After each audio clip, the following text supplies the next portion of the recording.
అందరికీ నమస్కారం.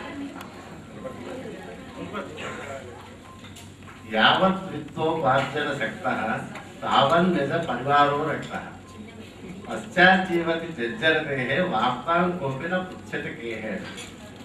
ఎవరైనా డబ్బులు సంపాదించినంత వరకే పరివారంలో ఎవరైనా వాళ్ళంటే చాలా గౌరవిస్తారు. ఆ తర్వాత వయసు మళ్ళీపోతుంది, మూలబడి ఉంటాడు. ఎట్లా ఉన్నావు నాయన అని అడిగేవాడు కూడా ఉండరు అని. ఈ మాట్లాడినవాడు సామాన్యుడు కాదు, ఆది శంకరాచార్యుడు చెప్పాడు. మామూలుగా లోకంలో జరిగేది కూడా అదే. మనిషి ఉద్యోగంలో ఉన్నంత వరకు అందరూ అడిగిమడిగి ఉంటారు. అది అయిపోయింది, రిటైర్ అయిపోయాడు అని అంటే చాలా ఆయనకి బతుకు దుర్భరంగా ఉంటుంది, వాళ్ళకి గౌరవం తగ్గిపోవడం అనేది మామూలుగా చూస్తుంది. దీనికి భిన్నంగా మా రామచంద్రమూర్తి పదవి విరమణ చేసిన తర్వాత దాని ఒక ఉత్సవంగా మొత్తం కుటుంబం అంతా, నిజ పరివారం అంతా కలిసి చేసుకోవడం అనేది చూడటానికి చాలా కన్నులు పడవచ్చు. ఇక్కడ ఈయన ఒక్కడే మంచి మనిషి అనుకున్నా, మంచి కుటుంబాల్లో ఇంతమంది అన్నదమ్ములు, అన్న మాకు ఆదర్శమైన తమ్ముడు, అన్నం దర్శకుని కన్నీళ్ళు పెట్టే చెల్లెలు, సంబరపడే మనవలు మనవరాలు, ఇంతమంది చూశాడు కాబట్టి ఉన్నందుకు రామచంద్రమూర్తి నిజంగా అదృష్టం.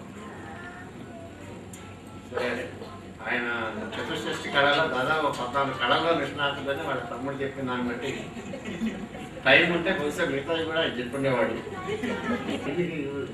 ఉండేయని తర్వాత ఇప్పుడు మా ఊరి వాళ్ళు రాసినా నేను రాసింది చాలా మంది తెలియదు, మా ఇళ్లలోనే తెలియవు. అట్టా ఆయన ఫ్యాన్స్, ఇంట్లోనే ఫ్యాన్స్ ఉండడం అనేది చాలా గొప్ప విషయం. బయట ఫ్యాన్స్ ఉంటారు, ఇంట్లో ఫ్యాన్స్ ఉండటం అనేది చాలా అది కూడా ఆయన అభినందించాలి, మెచ్చుకోవాలి, ఈర్ష్యపడాలి. అంతా బాగానే ఉంది. ఇక్కడ ఎక్కువసేపు మాట్లాడటం బాగుండదు. ఆయన మీరు అందరూ అన్నట్టు చాలా మనుషులు, కొంతమంది ఉద్యోగం కోసం చేస్తారు, కొంతమంది పని చేయడం కోసం చేస్తారు.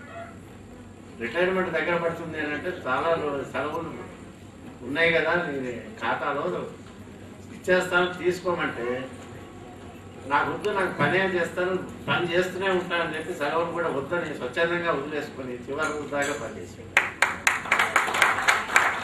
ఇట్లాంటి వాళ్ళు కొంతమంది ఉంటారు, అమాయకులు, సత్యకాల పోవడం, వాళ్ళందరూ ఉన్నారు కాబట్టి ఆఫీసులో నడుస్తున్నారు విషయంలో వాళ్ళు ఎప్పుడు రిటైర్ అవుతుంటారా అని చూస్తుంటారు. అంటారు సలహా కుదురుతుందని రిటైర్మెంట్ అట్లా కాకుండా అయ్యో ఇది వెళ్ళిపోతాడేమో, రిటైర్ అవుతున్నామని కొంతమంది విషయంలో కొంచెం ఆలోచన పెట్టుకుని అట్లాంటి వాళ్ళు అయినమాట.